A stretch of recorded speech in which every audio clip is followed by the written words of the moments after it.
નમસ્કાર, ખબર વડાલી. સૌ પ્રથમ અસર અમારી.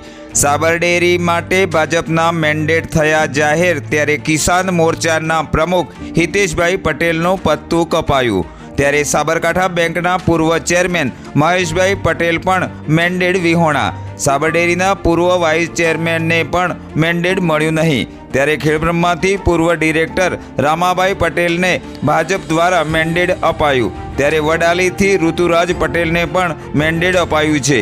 ઈડરથી અશોકભાઈ પટેલને પણ મેન્ડેટ મળ્યું. હિંમતનગરથી સહકારી આગેવાન જેઠાભાઈ પટેલને પણ મેન્ડેટ મળ્યું.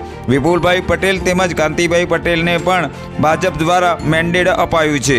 ધનસુરાથી સચિનભાઈ પટેલને મેન્ડેટ અપાયું. ત્યારે મોટાભાગના જૂના જોગીઓને મેન્ડેટ અપાયાના સમાચાર મીડિયામાં પ્રસિદ્ધ થયા.